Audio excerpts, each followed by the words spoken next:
एक अनुभवी पर्वतारोही के तौर पर मैं अक्सर उन अभियानों का विश्लेषण करता हूं जहां कुछ गलत हो जाता है। तो चलिए आज बात करते हैं एक शौकिया टीम की, जिनकी कहानी हमें महत्वाकांक्षा और आपदा के बीच की उस महीन रेखा को दिखाती है। ये जो सोच है ना, यही कई लोगों को पहाड़ों की तरफ खींचती है। लेकिन यही सोच अगर तैयारी के बिना हो तो बहुत खतरनाक भी हो सकती है। इन चार दोस्तों के लिए ये एक ऐसा ही फैसला था जिसने उनकी कल्पना से भी परे उनकी परीक्षा ली। चलिए, सबसे पहले इनकी प्लानिंग को समझते हैं, जिससे उन्होंने खुद एक रॉ और वाइल्ड एक्सपेडिशन का नाम दिया था।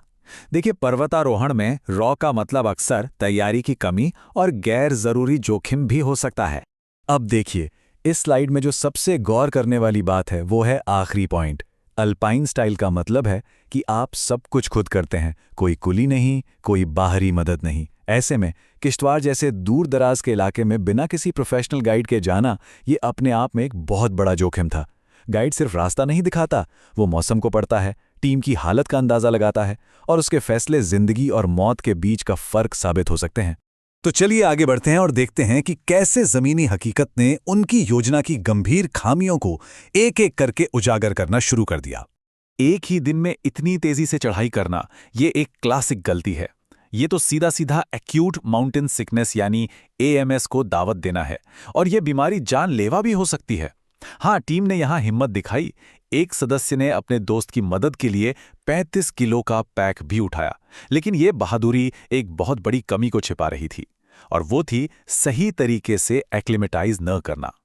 और ये स्लाइड देखिए, ये बिल्कुल मुद्दे की जड़ को पकड़ती है। उनका बचना इस बात पर कम निर्भर था कि उनके बैग में क्या था, और इस बात पर ज्यादा कि उनके प्लान में क्या नहीं था। एक proper acclimatisation plan, backup navigation और एक इमरजेंसी प्लान, ये सब गायब था। अब कहानी एक ऐसे मोड़ पर पहुंचती है जहां से चीजें बहुत तेजी से बिगड़ सकती हैं, जहां थकावट और कह सकते हैं कि एक झूठी उम्मीद एक कठोर सच्चाई से टकराती है। एक मुश्किल चढ़ाई के बाद टीम को अपने दोस्त आगे इंतजार करते दिखे और उन्हें लगा कि बस मंजिल आ गई। देखिए, इतनी ऊंचाई पर थकावट आपके दिमाग पर भी असर करती है।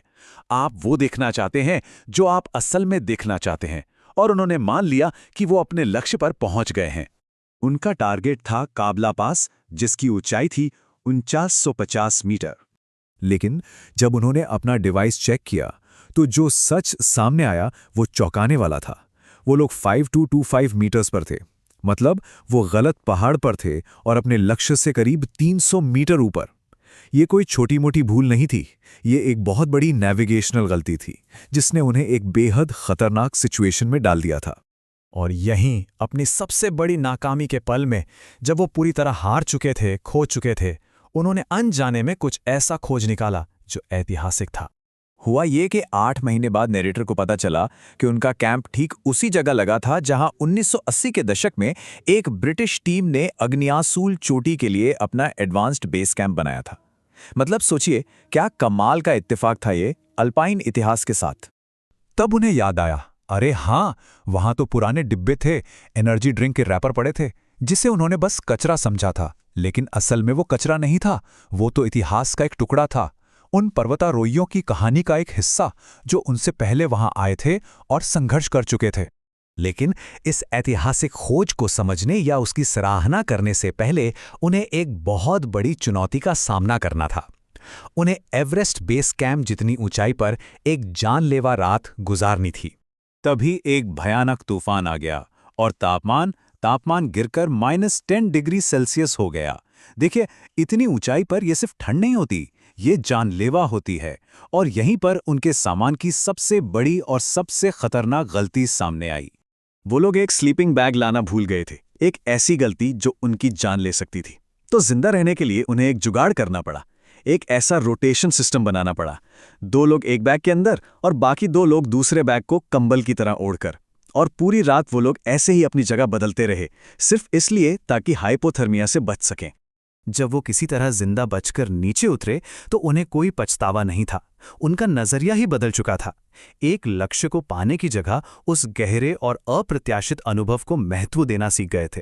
तो इनकी कहानी एक तरह की केस स्टडी है। ये दिखाती है कि कैसे हिम्मत, टीम वर्क और हाँ, अच्छी खासी किस्मत ने उन्हें उन गलतियों से बचा लिया जो जानलेवा हो सकती थीं। लेकिन ये याद रखना बहुत ज़रूरी है कि ये कहानी बहुत आसानी से एक दुखद हादसे में बदल सकती थी। आखिर में उनकी ये यात्रा हमें एक सवाल पूछने पर मजबूर करती है। एक दिलेर एडवेंचर और एक लापरवाही भरे जुए के बीच की वो लकीर कहाँ होती है? एक पर्वतारोही होने के नाते मैं तो यही कहूंगा कि वो लकीर तैयारी, तजुर्बे और उस किस्मत के बीच होती है जिस पर आपका कोई काबू नहीं होता।